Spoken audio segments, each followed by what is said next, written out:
I own my parking spot, but they're charging me $175 a month or threatening to tow my car. So, I bought my condo brand new back in 2014. It's in a sweet spot, a small building with about 32 units spread over 4 floors. I got it for a decent price, and everything was going fine until last year. At a board meeting, we found out one person had bought over half the condos. This person had tried to convince me to sell mine to her for less than what I paid, and honestly, I couldn't find a similar place for that price now. She somehow got herself into a position to dissolve the condo board and appoint herself as the boss of everything. Just today, I got this letter from her saying that starting March 1st, we either pay $175 a month for our parking spots or our cars will get towed. I have paperwork showing that Spot 3C was part of my condo purchase. When I pointed this out, she basically told me to buzz off and said my car would be towed if it's still there on March 1st. I'm scrambling to figure out legal advice since this is all happening tomorrow. A comment I got was that I definitely need a lawyer because the condo board is supposed to have at least 3 owners working in everyone's best interest. There are rules to make a board do or not do certain things, and they can even be held personally responsible for legal fees if they mess up. I've got a consultation lined up with a lawyer tomorrow, and a couple of other owners are joining the fight. Turns out the board does technically have 3 members. The other 2 are her husband and another relative, but none of them live here. She's done 0 maintenance, let the cleaner go, and 2 of our 6 washing machines have been busted since Christmas. If my car gets towed tomorrow, I'm wondering what my legal options are because I technically own Spot 3C as per my condo documents. Anyway, I've rallied 3 other residents to meet with the lawyer tomorrow too. We've only got about 18 parking spots for more tenants than that, so street parking is a nightmare. And now, supposedly someone's moving in tomorrow to take my spot if I'm not gone by midnight because her husband owns a towing company. Update, thanks for the advice, everyone. Some tenants and I got a lawyer who sent her a pretty stern letter, making her back off on the parking issue. Plus, one of the tenants tipped off a Toronto newspaper, though I haven't seen anything published yet. Now, she's actually hired someone to take care of cleaning and maintenance. Despite these changes, I still plan to move because I have a gut feeling she might flip again in a few months. Oh, and I forgot to mention, the night she threatened to tow our cars, another resident and I caught her tow truck driver on camera trying to tow a neighbor's car. We confronted him about illegally towing, and he took off. We passed this info to our lawyer. Now on to the next story. Story 2, always overlooked. Even after years of backing my parents, they still choose my sister over us, even when my son was in the hospital. I texted, "My son is in the emergency room," and my mom replied, "We're busy with Megan." Just as they were about to badmouth my son, I decided enough was enough. I stopped making their house and car payments and canceled their credit cards. There I was, standing in the hallway of the house I grew up in, staring at the wall filled with photos. You know, my sister's graduation, her wedding, and pictures of her first baby. In every shot, my parents looked super happy and proud. But anything showing off my achievements? Nowhere to be found. And there it was again, that familiar knot in my stomach. You'd think after 35 years, I'd have moved past it.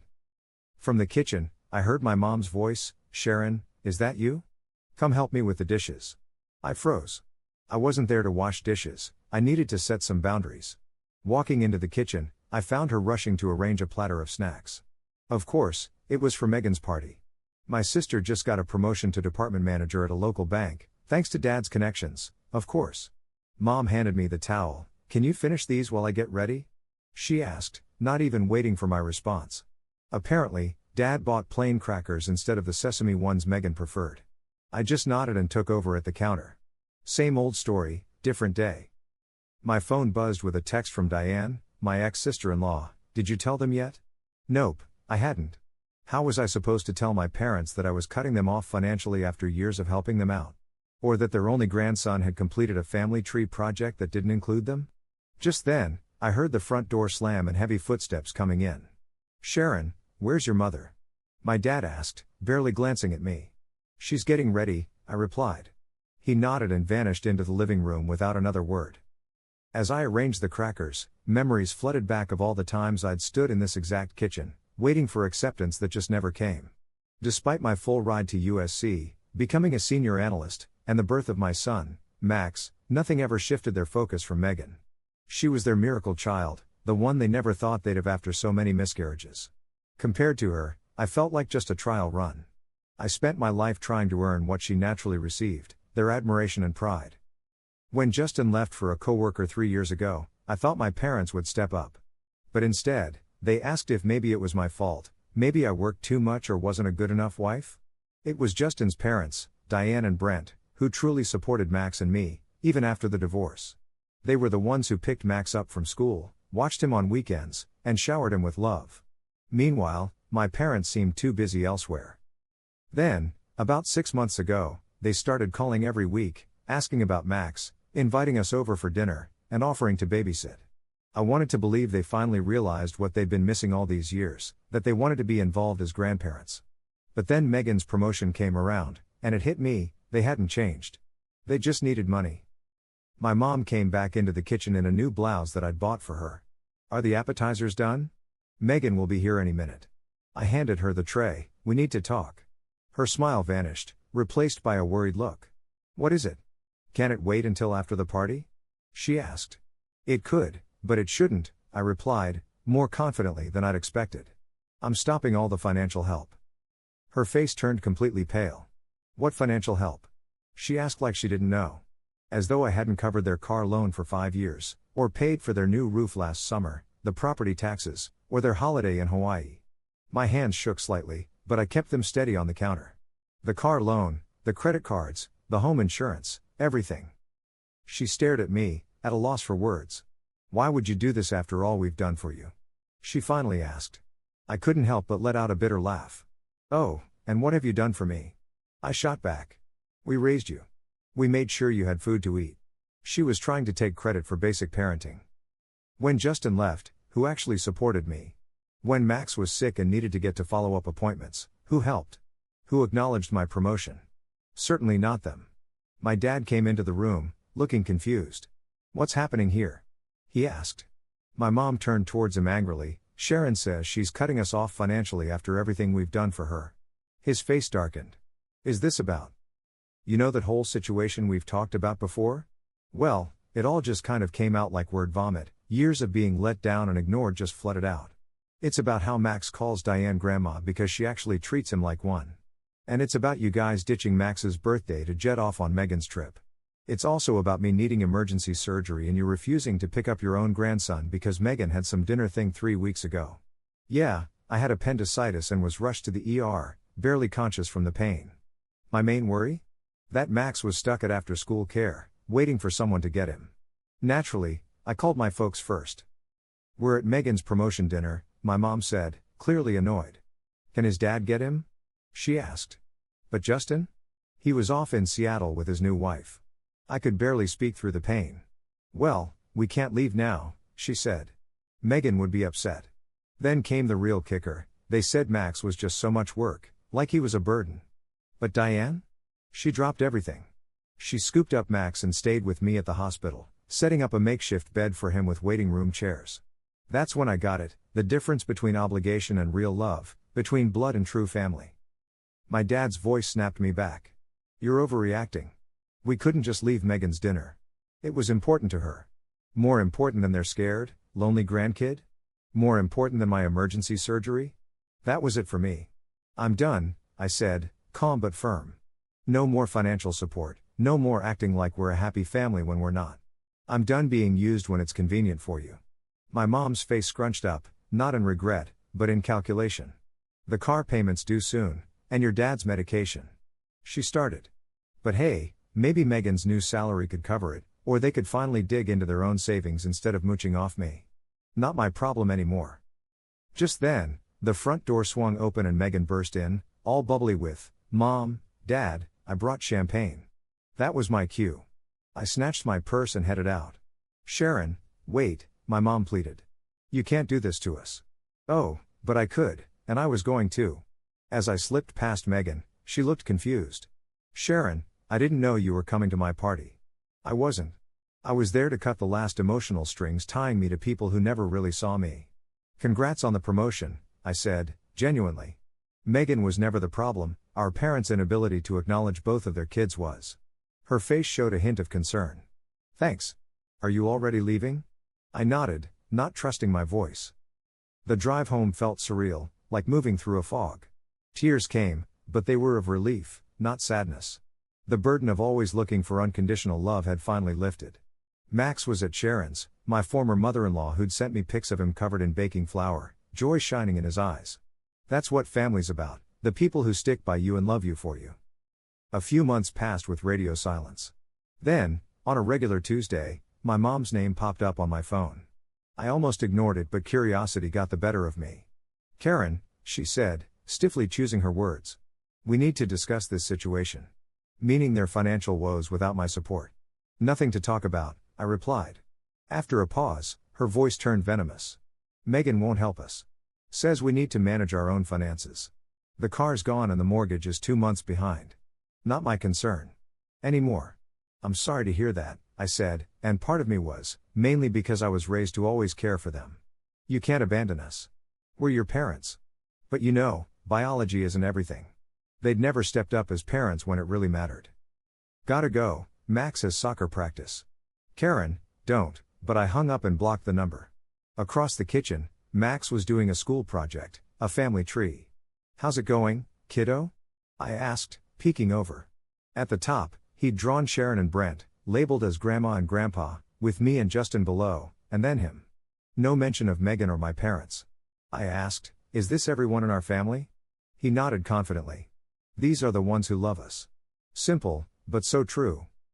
That night, after Max was asleep, So there I was, chilling on the back porch with a glass of wine. The breeze was nice, just enough to make me think deep thoughts about legacy. Not like money or houses, but the emotional stuff we pass on from one generation to the next. You know, the things we learn about love, what we think is important, and how we handle relationships. My folks had their own baggage. They thought love had to be earned, and that kids owed their parents rather than being loved unconditionally. But hey, those cycles can be broken. I wanted to give Max something different, the idea that love isn't a transaction, that family is about choice, and that just being there for each other is what really counts. Just then, Sharon's phone buzzed with a text. "Brian's cooking his famous chili on Sunday. You and Max coming?" I grinned as I typed back, "Wouldn't miss it." This was my new kind of legacy, no guilt, no obligations, just choosing love and connections that matter. For the first time, I felt truly rich in what counts. Looking back, I could see the old patterns. Constantly striving for approval, craving to be noticed. My worth was all tangled up in whether they validated me or not. All my achievements, dusty awards and degrees, lined my childhood room, while my parents cheered from the sidelines at Megan's every mundane school event. When I got a full scholarship to USC, my dad just sneered, "California's too far. Who'll help your mom?" Not Megan. Megan was always the center of their world. But I went anyway, worked through grad school, landed a finance job, and stood on my own 2 feet. And then Justin came along. He was charming and made me feel special. His family was awesome, they welcomed me with open arms. Diane and Brent, his parents, valued my opinions, taught me practical things like changing car oil, and just genuinely cared. When Justin and I got hitched, my parents complained about everything, and Megan, my maid of honor, was indifferent. They left early, claiming Megan had something early the next day. But Justin's folks stayed till the end, helping out and making me feel like part of the family.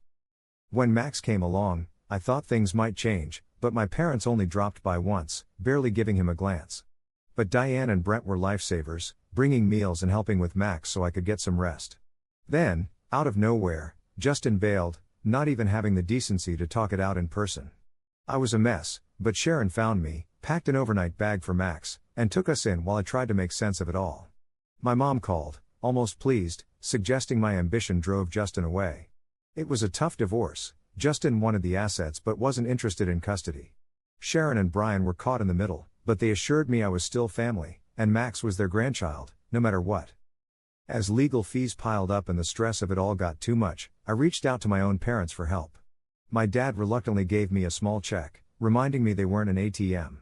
Yet, when their car broke down, they expected me to pitch in immediately. That one-time favor turned into a habit, and I kept hoping if I gave enough, they'd finally care like they did about Megan. But in the end, I realized it never was love, just an exchange. My support was only ever about getting a fleeting moment of their attention, never real care or concern. That revelation hit hard. You know that feeling deep inside when something just clicks? That's what I felt. Suddenly, I didn't have to keep proving that I was worthy of love, I already had it with Max, Sharon, and Brian. I had friends who truly gave a damn about me, colleagues who respected me, and a new family that I'd built on my own terms. Just a week after moving out of my parents' place, my phone buzzes. Guess who? Megan, which was a big deal because we only talk maybe twice a year. Our chats are usually polite but really surface level. This time, she was mad. "What did you say to mom and dad?" She snapped, obviously upset. "They're freaking out about money."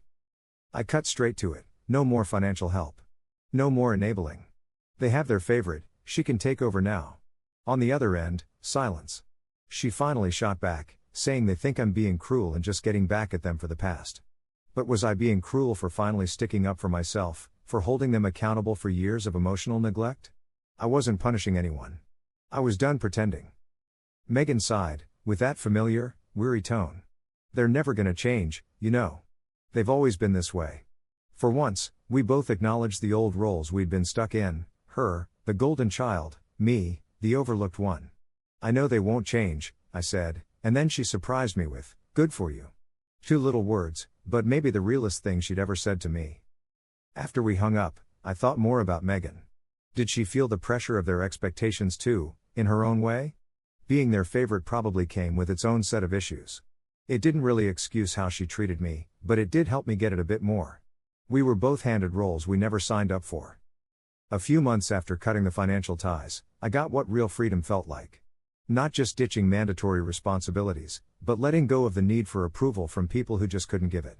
My worth had never depended on their validation. I was always enough, they just never saw it. Just then, Mark dashed into the kitchen, pulling me back to reality. "Mom, Grandma Sharon's making spaghetti tonight. Can we go?" Sharon wasn't grandma by blood, but she'd earned the title through love and countless little acts of kindness. "Sure, buddy, grab your shoes," I said.